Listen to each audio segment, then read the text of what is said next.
হাজার হাজার বছর আগে যখন পৃথিবী ছিল নিস্তব্ধ, আকাশ, পানি, পাহাড় সবই এক অদৃশ্য স্রষ্টার ইশারায় তৈরি হচ্ছিল। আর তখনই ঘোষণা এলো, আমি পৃথিবীতে একজন প্রতিনিধি সৃষ্টি করতে যাচ্ছি। এভাবেই শুরু হলো মানব জাতির ইতিহাস। এটাই আমাদের গোল্ডেন টাইমলাইন, যেখানে আমরা জানব নবী এবং সাহাবীদের জীবন সত্যিকারের ইতিহাসের আলোকে। কোরআনের আয়াত থেকে অনুপ্রাণিত। আল্লাহ তাআলা ফেরেশতাদের বললেন, আমি পৃথিবীতে একজন খলিফা সৃষ্টি করব। ফেরেশতারা অবাক হয়ে বলল, হে আল্লাহ, এমন কি কেউ আসবে যারা রক্তপাত করবে, ফিতনা ছড়াবে? আল্লাহ তাআলা বললেন, আমি জানি যা তোমরা জানো না।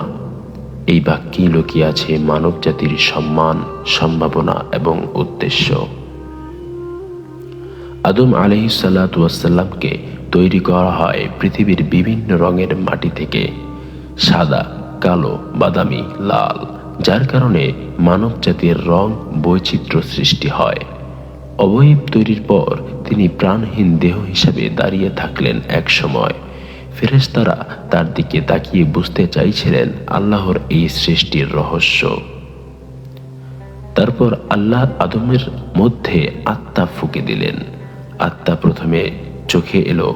আদম আলাইহিসসালাম আল্লাহর সৃষ্ট পৃথিবীর দিকে তাকালেন।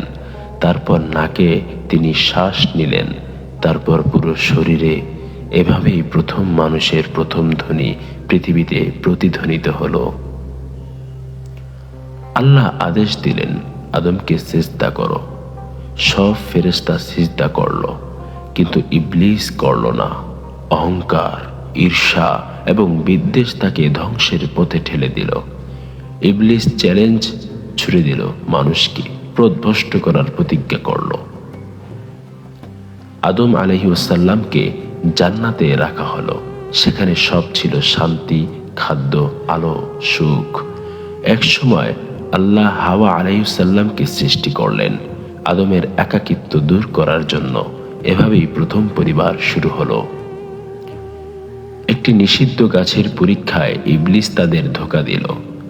ভুল হলো, কিন্তু আদম আলাইহিসসালাম সঙ্গে সঙ্গেই তওবা করলেন। রব্বানা যালামনা আনফুসানা। আল্লাহ তার তওবা কবুল করলেন। কিন্তু পৃথিবী হলো নতুন পরীক্ষা, নতুন অধ্যায়ের জায়গা।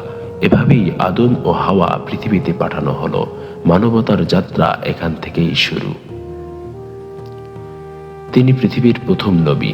তার কাজ ছিল মানুষকে আল্লাহর পরিচয় করানো, শান্তির শিক্ষা দেয়া, পরিবার ও সমাজ গঠন করা। আদম আলাইহিসসালাম তার সন্তানদের ইলম শিখিয়েছেন, ন্যায় বিচারের শিক্ষা দিয়েছেন। এভাবে মানব সভ্যতার প্রথম ভিত্তি স্থাপিত হয়। মৃত্যুর আগে তিনি সন্তানদের বলেছিলেন, আল্লাহর পথে থেকো। এই পৃথিবী পরীক্ষা, আর জান্নাত হলো সাফল্যের ঠিকানা। এটাই ছিল মানব জাতির প্রথম অধ্যায়। এটাই ছিল প্রথম মানুষের গল্প, যিনি ছিলেন আল্লাহর নির্বাচিত প্রথম নবী।